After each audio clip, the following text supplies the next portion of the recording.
Da-na-na-na-na-na-na, da-na-na-na-na-na-na.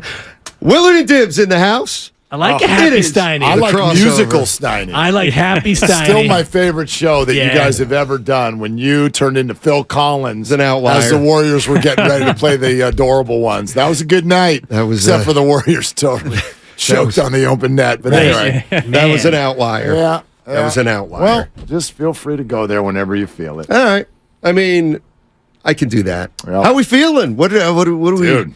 As an old assistant program director once asked me, "What are you hot on? Ooh. What are you hot on, guys?" Yeah, that guy didn't last. What? You worked for him. Just air him out. He's in a different market. Well, I mean, I'm not trying to name drop, but what am I hot on?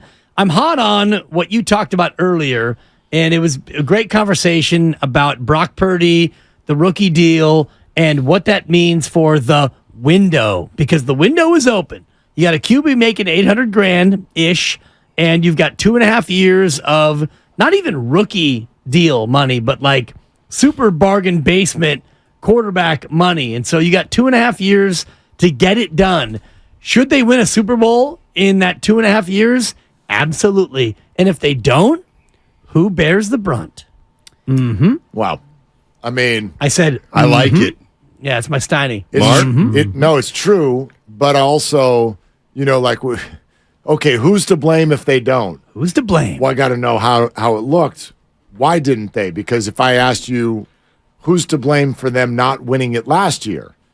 I'd say injury was You would say no one. Exactly. I'd say injury. But what about answer's no one. 2019? And that's where it becomes interesting And to me. There's a debatable Who's topic to there. blame for the loss against the Chiefs? I put it more on Jimmy, but it's shared. Obviously, it's shared. I think Jimmy missed throws that put the game away. That's me. I think if they don't win in the next 2.5 or how many years until Brock Purdy inevitably picks up his second deal, it's going to fall on Shanahan because the failures so far, the first 7 seasons, however many losses he's had in tight games or big games, we always seem to come back to the head coach. Well, so you put the Super Bowl loss on Shanahan more than Jimmy. I view Answer the question, Evan. You're in the big chair now. Kyle Shanahan and Jimmy are the same. I love Evan. I'm a huge Evan fan. Like I was not hesitating. I was trying to talk. I was going to Sorry. get it out.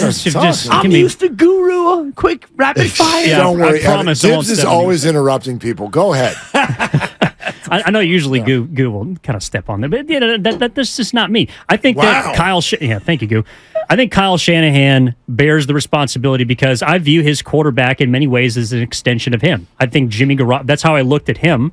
I think that expecting Jimmy Garoppolo to beat Patrick Mahomes in a shootout is a little far-fetched. I think that Brock Purdy is the best quarterback that Kyle Shanahan has had, and I think the offense and the statistics bear that out. So it comes back to the head coach, and he's also got an incredible defense. He's got an unbelievable set of weapons. He has everything that he needs to unlock his playbook and to win. And I just don't think that at the end of this rookie deal with Brock Purdy, that there's going to be more people saying that it's Purdy's fault and that he's not the problem, and instead looking towards, I think they're going to look at Kyle Shanahan and say, dude, you've had everything now. We've given you some passes because of your quarterback or because, of an injury last year.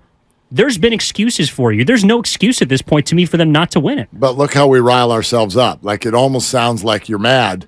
See, there's no excuse. It's like nothing. You mad, bro? There's nothing bad that's happened. Like we're talking about a 3-year hypothetical in the midst of being 5-0 and being called the best team in the league. So I look at it. What about this? As far as what the next 3 years mean and why there's urgency, not so we can find out who to blame. But last week, well, you asked a question. Well, right. But last week we were talking about Brock Purdy potentially getting another deal with the 49ers someday and what that would look like. And because he's a guy who will have never been really paid, like NFL paid, in theory, the 49ers have a financial edge even to that conversation, which will come, by the way, after next year. So not summer 24, summer of 25 is when Brock can ask for an extension. And prior to going into the last year of his deal, the 49ers would likely have the leverage of, well, you can go play, right? You could get hurt. You could tear a UCL or something crazy. Wow. But Too soon. we'll make you a very rich man right now, but it's probably not going to be top of the market $60 million, you wouldn't think. Well, that was prior to the world going, well, it looks like he's the front runner for MVP. If he wins an MVP and or a Super Bowl, you're not just talking about an extension for Brock Purdy. You're talking about a top of the market extension for Brock Purdy. 100%. And that trickle down to the roster is going to be huge. And so to me, that's what creates the urgency over the next 2 to 3 seasons. I completely agree. The urgency, you can say it's Brock Purdy, but the urgency is really Brock Purdy's contract because that contract is unbelievable. Like you said, Dibs, it's not a rookie contract. Right. It's better than a rookie. Way better. Way better. It's almost like you dropped quietly, just out of the blue, you just dropped a guy onto the team who's the best guy and the lowest paid. Brother, he's making 1/10 of what CJ Stroud is making. When we say hypothetical, like that's not a hypothetical. If Purdy's the real deal, that's a built-in thing that is a strategic advantage that you have to use. Right. And if you think about Tom Brady in New England, after he had won a couple of Super Bowls and he agreed to take whatever mid-level kind of money year after year because he was already rich and his wife at the time was making twice of what he was making, so money wasn't an issue. And he wanted to win so bad that Tom Brady would take between 11 and 15 million, which was middle of the market quarterback money, because he wanted to win. And that's what you have with Brock Purdy, not by choice, but by the fortune of having a 7th-round QB. And then you'll get to that point where, okay, Brock's not going to be a guy taking a bargain in 3 years, and you're going to have to pay the piper. Just for fun, I was just looking up Tom Brady's contracts. So the rookie deal for him back then, 6th-rounder, right? Yeah. 244,000. Higher. You mean per year? Yeah. The initial deal was probably for like his 244. first rookie Almost nailed contract. it. You almost nailed it. It's $288,000 a year. I used to work as an agent. Tom Brady signed a rookie deal of 3 years, $866,000, and then once he had had all that success, he got re-signed to a whopping 4-year, Probably it's got to be 52 million. 29.6. Oh my God! 29.6. What a time to be over alive. 4 years. Top of the market. Joe Burrow's going to make that in half a season. He'll make that during He's the going bye to make week. that Yes, he except is. by week 8. That's funny.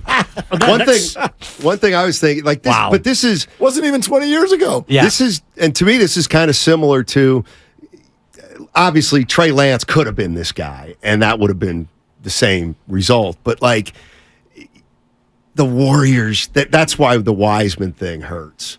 Because, like, what if the Warriors would have somehow drafted the Brock Purdy that year? Even if it wasn't Wiseman. I don't know who Right. they took in the second round.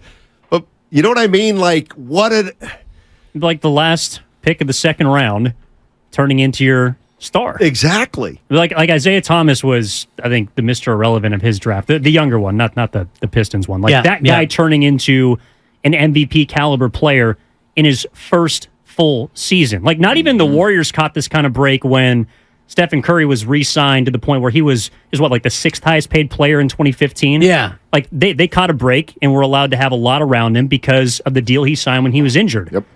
This is significantly more extreme than that. Like this is an irreplaceable. This kind of reminds me of what Steiny talks about when he speaks about the Miami Heat, because if you look at all those guys, your Duncan Robinsons and all the other young talent they have undrafted guys, they have late round guys, and that is the NBA equivalent of what the Niners have done with Brock Purdy. I think that it's probably one of the more under-discussed things in all of sports. When you see a good run, it has something to do with somebody's contract being a huge bargain. You mentioned, obviously, Steph's contract, that was the key to the whole dynasty. 4 years, $44 million. For sure. Well, that TV break they got. No doubt. Remember when the cap went up? Yeah. That was just a little quirky thing that really helped. But even 2 years ago, the production that I know the NBA execs feel that the production they got out of Jordan Poole on versus what he was making at that time, a breakout season, that was the key to what they were able to do. And you see it across sports a lot when you get somebody who is just outperforming what you're having to pay him, especially in cap leagues. Definitely it stirs the drink. I agree. I mean, if in a perfect world, your best player is your highest paid, your second is your second highest paid, your third best player is your third highest paid. Then sometimes you get really lucky when your eighth highest paid guy is your best player, but unfortunately, it's a lot of times the other way. I mean, where your eighth best player is your highest paid. And again, Brock is the third highest paid quarterback on the team, and approximately the 70th highest paid quarterback in the NFL. We ran down the list last week, and some of the names that are sandwiched around him are guys that Mark thought were made up names. Yeah, I was like, that's not real. That's not a real person. But Easton it is. Stick. Yeah, well, he's actually way above him. I know. He's been in terms of salary. Pretty decent backup quarterback. Yeah. I think that with and a question I have too is if Brock Purdy goes on to have success and they win a Super Bowl and they find themselves in a position where they do have to pay him, does the fact that he was brought into a situation with so much around him impact how much he asks for when the time comes, when he is contract extension eligible? Because I think someone like Brady, who, granted, yes, he had some off-the-field help financially, but he also understood from day one, if I take less, I can win at a level consistently and follow it up on it that matches everyone and is the best ever. Hot take to end it. You ready? You ready? How would you answer this? If Garoppolo had won a Super Bowl for the 49ers, he'd still be here. Yes or no? No. No, I don't think so. So get ready, people. You heard it here first. Purdy can win a Super Bowl, and it doesn't mean he'll be here forever. That's Kyle's nature. Wow, you walked it all.